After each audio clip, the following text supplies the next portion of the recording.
भीष्म की सहमति से महाराज शांतनु ने सत्यवती से विवाह किया। कुछ समय पश्चात उसके दो पुत्र विचित्रवीर्य और चित्रांगद हुए। चित्रांगद बहुत कम आयु के थे जब युद्ध में उनकी मृत्यु हो गई। उसके बाद भीष्म ने विचित्रवीर्य का विवाह काशी की राजकुमारी अंबिका और अंबालिका से करवाया, परंतु विवाह के कुछ समय बाद ही विचित्रवीर्य की गंभीर बीमारी से मृत्यु हो गई। परंतु अंबिका और अंबालिका संतानहीन थी। अब सत्यवती के सामने ये प्रश्न खड़ा हो गया कि कुरु वंश को आगे कैसे बढ़ाया जाए। सत्यवती ने वेद व्यास को बुलाया और वंश को आगे बढ़ाने के लिए वेद व्यास से उपाय पूछा। तब वेद व्यास ने अपनी दिव्य शक्तियों से अंबिका और अंबालिका से संतान उत्पन्न की थी।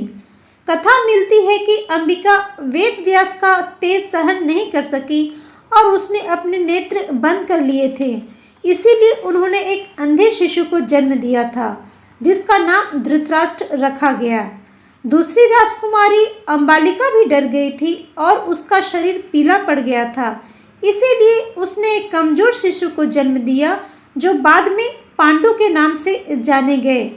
महाभारत की यहाँ तक की कथा हम सब जानते हैं कि धृतराष्ट्र अंधे ही पैदा हुए थे, लेकिन अगर आप सोचते हैं कि धृतराष्ट्र सिर्फ इसीलिए अंधे पैदा हुए थे कि उनकी माता ने वेद व्यास के भय से आंखें बंद कर ली थी, तो आप एकदम गलत सोचते हैं। ये बहुत कम लोग जानते हैं कि धृतराष्ट्र अपनी माता के कारण अंधे पैदा नहीं हुए थे, बल्कि उस श्राप के कारण अंधे पैदा हुए थे जो उन्हें पिछले जन्म में मिला था।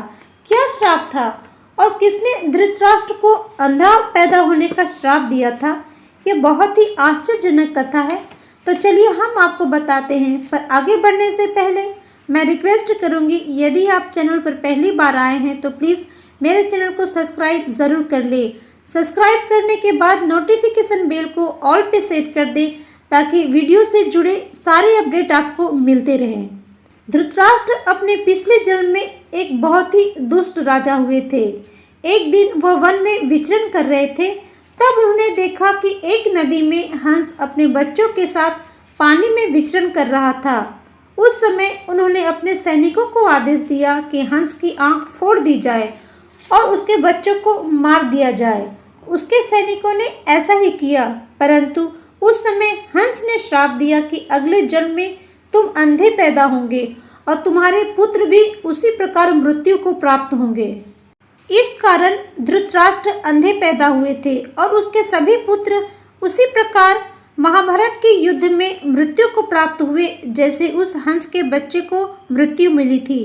जो बीज धृतराष्ट्र ने पिछले जन्म में बोया था उसका फल उसे इस जन्म में मिला और महाभारत युद्ध में एक एक करके उसके सभी पुत्र मारे गए।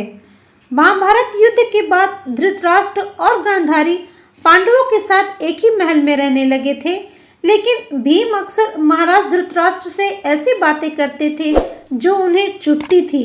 भीम के ऐसे व्यवहार से धृतराष्ट्र चिंतित रहने लगे। धीरे धीरे उन्होंने भोजन करना भी कम कर दिया था। इस तरह धृतराष्ट्र पांडवों के साथ रहते रहते 15 वर्ष बीत गए। एक दिन धृतराष्ट्र के मन में वैराग्य की भावना जाग गई। उस दिन धृतराष्ट्र अपनी पत्नी गांधारी और कुछ और लोगों के साथ वन में चले गए। दोस्तों, धृतराष्ट्र के पिछले जन्म की ये कथा आपको कैसी लगी? क्या आप इसे पहले से जानते थे? कमेंट्स बॉक्स में ज़रूर बताइएगा। यदि आप इस चैनल पर पहली बार आए हैं तो प्लीज़ मेरे चैनल को सब्सक्राइब ज़रूर कर लें। आपके सब्सक्राइब करने से हमारा मनोबल बढ़ता है और नए वीडियो बनाने की प्रेरणा मिलती है। सब्सक्राइब करने के बाद नोटिफिकेशन बेल को ऑल पे सेट कर दें ताकि जब भी नया वीडियो अपलोड करूँ तो तुरंत आपको इसका नोटिफिकेशन मिल जाए। तो मिलते हैं नए वीडियो में, तब तक के लिए जय श्री राम।